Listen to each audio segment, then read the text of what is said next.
क्या आपने कभी सोचने की कोशिश की आपका जन्म क्यों हुआ है, या ऐसे जीवन भागते भागते खोदने के लिए,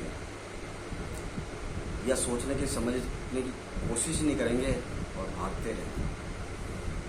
क्या भाई, हम सबका जीवन इसीलिए है चींटियों की तरह धन इकट्ठा करते रहें, जमीन इकट्ठी करते रहें, साम्राज्य बनाते रहें, लोगों का प्रेम इकट्ठा करते हैं, लोगों को इकट्ठा करते रहें? इन सब के लिए है क्या? ये कब जान पाएंगे? और अगर नहीं जान पाएंगे तो जैसी गंगा में बह रही है, लाखों करोड़ों अरबों पैदा होते हैं और यूं छोड़ के चले जाते हैं। आपका अपना क्या है? जैसे खाली हाथ आए थे वैसे खाली हाथ चले जाओगे। कौन पूछेगा इन कर्मों को जो आपने कर्म किए थे? कोई नहीं पूछेगा। आप जब तक अपने आप को नहीं जानेंगे तब तक जीवन व्यर्थ है। आपको अपने आप को जानना जरूरी है कि आप हैं कौन। जब तक आपको यही नहीं पता चलेगा कि आप हैं कौन, तो जो सिखा दिया आपको जन्म लेते ही कि जा बेटा पैसा कमाना है, कि कोई बोलता है कि अधिकारी बनना है, कोई बोलता है बहुत बिजनेस करना है, कोई बोलता है आपको नेता बनना है, मिनिस्टर बनना है, प्राइम मिनिस्टर बनना है, राष्ट्रपति बनना है। इन सब के लिए हो क्या? सोचो, कभी सोचो, कभी समय निकालो अपने लिए। क्या आपका जन्म यहाँ बैठ के खाना खाने के लिए है, यहाँ बैठ के पानी पीने के लिए है, यहाँ ये किसी पद को प्राप्त करने के लिए है, किसी जमीन को हथियाने के लिए है, प्राप्त करने के लिए, किसी को मार देने के लिए है, किसी को पा लेने के लिए है? इस सब के लिए है क्या? जबकि कुछ रहता तो है ही नहीं आपके पास में। जब यहाँ से शरीर छूट जाता है, जो आपके हाथ में है नहीं, तब क्या जाता है साथ में? और वो भी किसी और का हो जाता है, जिसको पूरा जीवन लगा दिया आपने पाने के लिए, जिसको इकट्ठा करने के लिए। क्या इनके लिए जीवन रहेगा? और अभी भी अगर आप नहीं चाहते हैं, नहीं समझना चाहते हैं, तो ये आपकी बुद्धिमता ही कही जाएगी। इसको सुपरियर बुद्धि कह सकते हैं, क्योंकि अहंकार और बुद्धि ऐसी चीजें हैं जो कभी समझने का प्रयास करती ही नहीं है।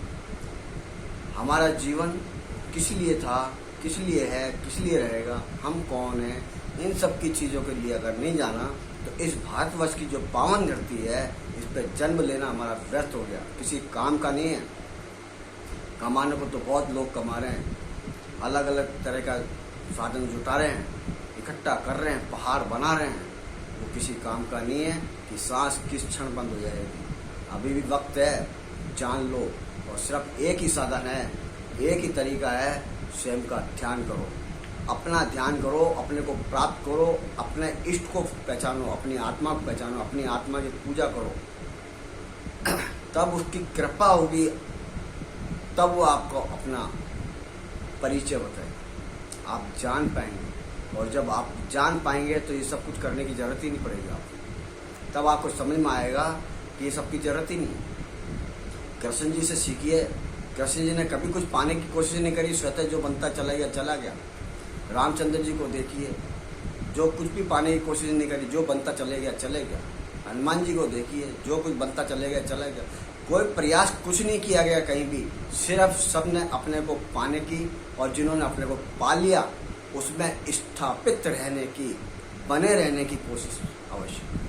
अपनी जो ऊर्जा परमात्मा ने सबको एक समान रूप से दी है, उस ऊर्जा को किसी को पिक्चर देख के, किसी को हीरो की तारीफ करके उसको बढ़ाने में लगा देते हो, किसी को नफरत करके, उसको क्रोध करके, उसकी अवहेलना करके उसको गिराने में लगा देते हो। अपनी इस ऊर्जा का आपको कहाँ उपयोग करना है कोई बताता ही नहीं है। बताएगा भी कैसे है? गुरु आपने बनाया नहीं, और जो मानव है जिस रूप में भी है, इनको इसका ज्ञान नहीं। जो सुपर किस्म के गुरु हैं उनको आप प्राप्त कर नहीं पाते, वहाँ तक कि आपकी पहुँच नहीं।